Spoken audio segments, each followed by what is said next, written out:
ध्रुव जी का चरित्र, पृथु भगवान का चरित्र, उत्तानपाद के एक भाई थे जिनका नाम था प्रियव्रत, महाराज मनु के ही पुत्र थे। राजा परीक्षित प्रश्न करते हैं सुखदेव मुनि से, हे गुरुदेव, प्रियव्रतो भागवतः आत्मराम कथौ मुनि ग्रहे अर्मत यन्मूलम करमबंध पराभव। प्रियव्रत तो स्वयं भागवत थे, भगवान को मानने वाले थे, स्वयं भागवत थे, तो फिर वो कर्म बंधन में क्यों पड़े? उन्होंने विवाह इत्यादि क्यों किया? इसकी क्या आवश्यकता आ गई? सुखदेव जी महाराज कहते हैं, हे राजन, हमारे शास्त्रों में कहा गया है, मातृदेवो भव, पितृदेवो भव, आचार्य देवो भव, अतिथि देवो भव। प्रियव्रत जी महाराज स्वयं विवाह नहीं करना चाहते थे, उनका श्रेष्ठ आचरण था, तप में लगे हुए थे, परंतु ब्रह्मा जी ने महाराज मनु को बनाया इसलिए था सृष्टि की रचना आगे बढ़ाओ। तब ब्रह्मा जी ने भी आके कहा, महाराज मनु ने कहा कि प्रियव्रत तुम अपना विवाह करो। अपने पिता की आज्ञा का पालन करने के लिए प्रियव्रत जी महाराज ने विवाह किया। उन्हीं के वंश में ऋषभदेव भगवान का प्राकट्य हुआ। ऋषभदेव भगवान कौन है? जिनसे जैन धर्म चला है। आजकल कई लोग अपने आप को सनातन से अलग मानते हैं, पर मेरी मान्यता है इस संसार में सनातन से भिन्न कुछ है ही नहीं। जो भी दृष्टिगोचर हो रहा है वो सब सनातनी है। आप बिना सनातन के अपनी पहचान बना ही नहीं सकते। सूर्य सनातनी है, चंद्रमा सनातनी है, पृथ्वी सनातनी है, आकाश सनातनी है, जल सनातनी है, वायु सनातनी है। इसके बिना तुम्हारा जीवन है कहां?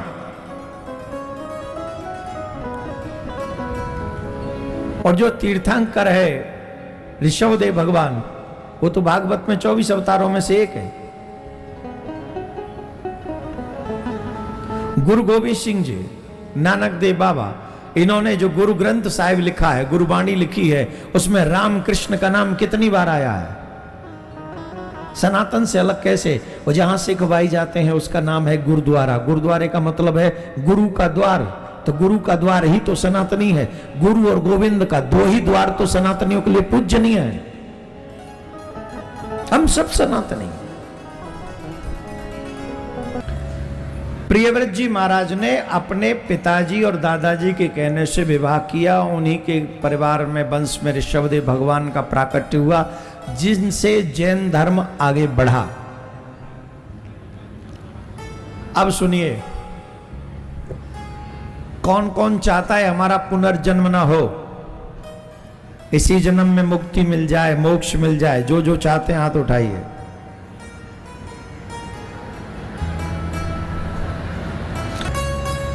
अगर मुझे कानपुर से उरई आना है, झांसी से उरई आना है, अगर मैं उरई वाले रोड को पकड़ूंगा नहीं तो उरई पहुंच पाऊंगा क्या?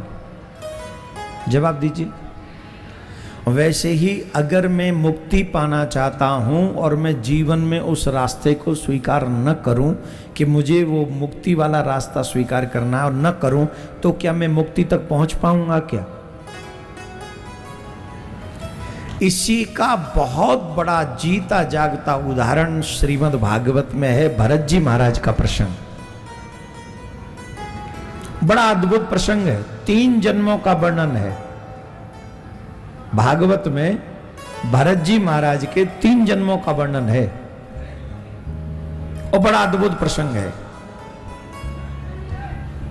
भरत जी महाराज ऋषभदेव भगवान के पुत्र हैं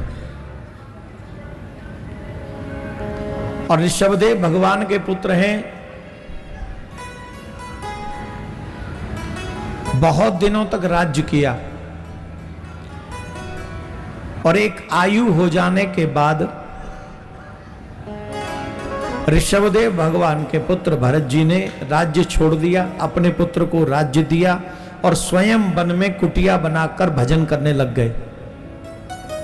भरत जी महाराज जैसे वानप्रस्थ, हमारे यहां 4 आश्रम हैं, ब्रह्मचर्य, अब ये भी समझाई देते हैं, जन्म से लेके 25 साल तक की आयु तक ब्रह्मचर्य का पालन करना चाहिए।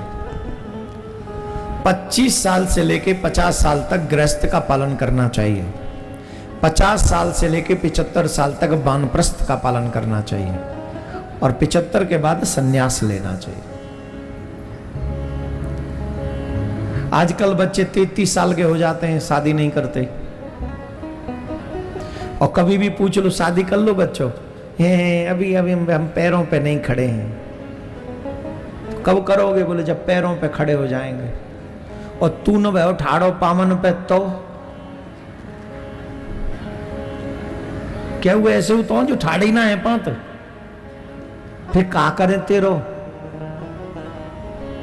कहा करें भैया? बूढ़े बैल 35 साल को है गो, ब्याह तेरो अभी तक भयो ना है, और 50 साल के बाद वैसू तो वानप्रस्थ में जानो, फिर करे का बाबा जी है जा।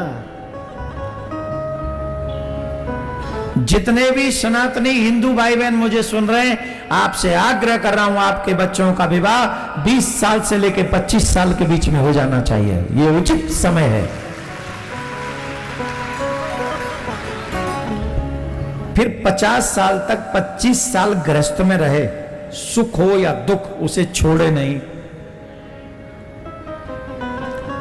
देखो सुख दुख भी प्रारब्ध से मिलते हैं। अगर बीच में छोड़ के भाग गए ना, कई तो ले हम नहीं रह सकते इसके संग में, क्यों? बुरा है, प्रारब्ध में जी बुरो ही लिख रो। अब ही छोड़ के चली जा, अगले जन्म में फिर जी मिलेगो और बुरो बन के ब्याज के संग। फिर छोड़ दियो बहुत, फिर बुरो बन के मिलेगो। प्रारब्ध कैसे छूट जाएगा? बताइए हमको, बताइए। बिना भोगे प्रारब्ध खत्म हो जाएगा?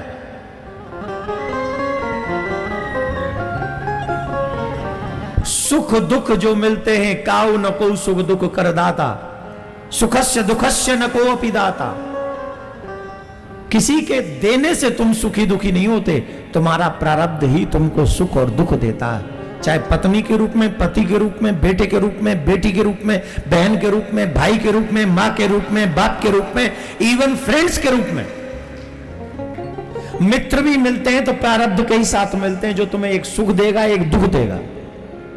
ये रिश्तेदार जितने भी मिले ना, सब प्रारब्ध है, फ्री में नहीं मिला कोई भी, सब भोगने आए यहां। कुछ तुमसे भोगेंगे, कुछ तुम कुछ से भोगोगे।